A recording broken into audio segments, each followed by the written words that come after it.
Good morning, gang. Happy Saturday morning. A lot of times people ask me, probably just like they ask you, why do you prep? What's the point? Right? Why do you do all this stuff that you do? Why do you spend money on these things? You know, you heard me tell you the story about the guy that asked me one time, why do you garden? You can just go to the store and buy vegetables. Because you never know what's going to happen. Okay? And you're getting ready for some sort of FUBAR event. Too many people in the world have their heads so far up their posterior, they just think that, oh, it'll never happen to me. You probably know people like that too. Okay. Let me ask you this. Do you know anybody in Charleston, West Virginia? This question. Okay. It's November.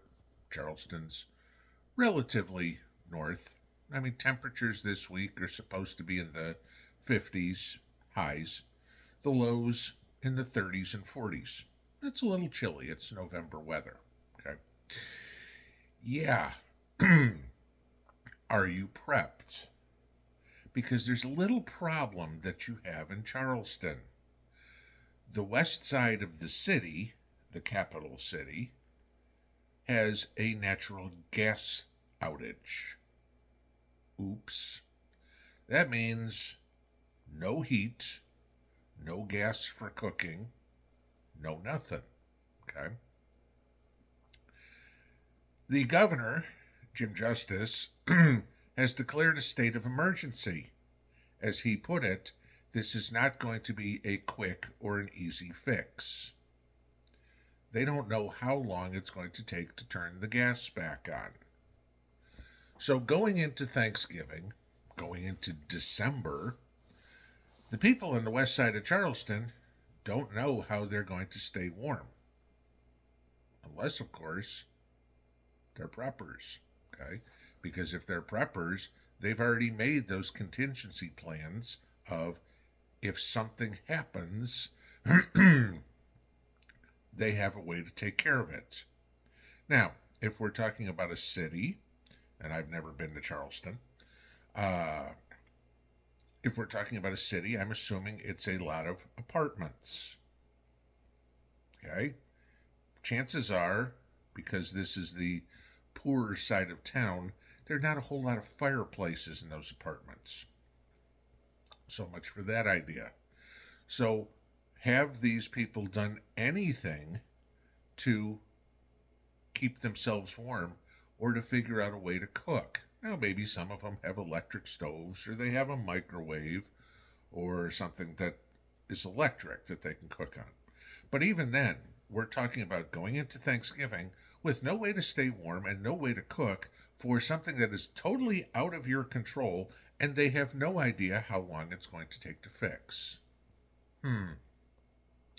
Suddenly makes all those little things that we've talked about, like, Mr. Buddy heaters or little buddies or big buddies or anything like that, those suddenly seem like a good idea. Suddenly seems that those cooktops that we have that we can cook with electricity or cook with propane on the side or whatever, barbecue grills, extra propane sound like a good idea, or those anything like that. Because you never know when it's going to happen to you, right? So let's go into another one.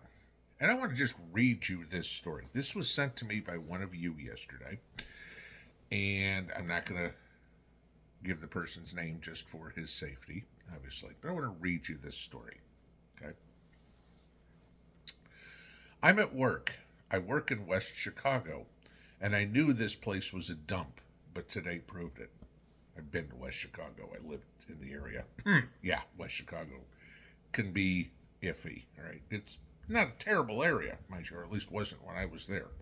But every area's got bad spots. After lunch, I went for a walk I've done hundreds of times before. And I was walking in the industrial complex. I got to the very corner of two roads that dead end in a place where there aren't any buildings. That's my turnaround point. So I turn around and head back to work, and here comes this SUV. I'm walking west, and the SUV turns the corner and starts heading west, same way I'm walking. But it starts to slow down. Very strange. And then it comes to a stop and sits there, kind of like waiting for me as I'm walking westward on the road. So I'm like, oh, come on, man. I'm keeping both eyes on this clown. As I get close to the SUV, a big fat guy in a red shirt gets out and starts walking across the road toward me without closing the driver's side door. So I reach for my knife and I make a big show of it as I flip it open as he's walking toward me. And I flip it open into my right hand, making it clear as day. He sees it, turns around, and goes back across the road to his SUV and opens the hatch and makes it look like he's grabbing something. Yeah, bullshit. I walk faster and keep both eyes on this fool to see if he's grabbing a gun or whatever, but I hightail it out of there. Truth is, I should have had a friend with me, but I can't at work. I'm not even supposed to have a knife with me at work, but F that. I'm super glad that I did and will always carry one now for sure. I'm glad I'll never know what he really wanted, but I don't think he was going to ask me out for coffee. Thank God and thank you for always bringing up our situational awareness. I really mean it. I have a wife and a son and a baby on the way at home. Keep reminding us to keep our heads on a swivel. After I got out of this situation, I kept thinking about how many times you reminded me to keep your head on a swivel. You might very well have helped save my life. Yeah, we've talked about that often. I've given you examples of what's happened in grocery stores and Walmart parking lots and things around here. Inside a rural king here. I mean, the local stuff, and you guys could probably tell me hundreds of stories of crazy crap that's happened in your area.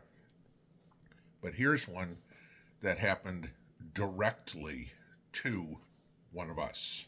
Okay. What could the alternative have been? You know, he went home last night and had dinner with his wife, with his kids, and had a hopefully nice Friday night. As opposed to his wife coming to meet him in the hospital, or worse yet, the morgue, because he was prepared, because he paid attention, because he knew what was going on in the world. Not the BS of all these whiners out there going, oh, you talk about politics, or oh, you talk about crime, or oh, you're trying to scare people. No. There's somebody who actually listened to what people in the prepper community talk about, prepared, and was ready when unexpectedly his life could have gone foobar. Yeah. So you're in West Virginia, you have no heat, no fault of your own, but you're ready for it. You're walking through an industrial park at work in West Chicago, and a guy jumps out of his car with less than honorable intentions, and you're ready for it. Neither one of those things did you wake up yesterday morning and expect. But yesterday night, when you went to bed, you certainly said, thank God I was prepared. Pinball out.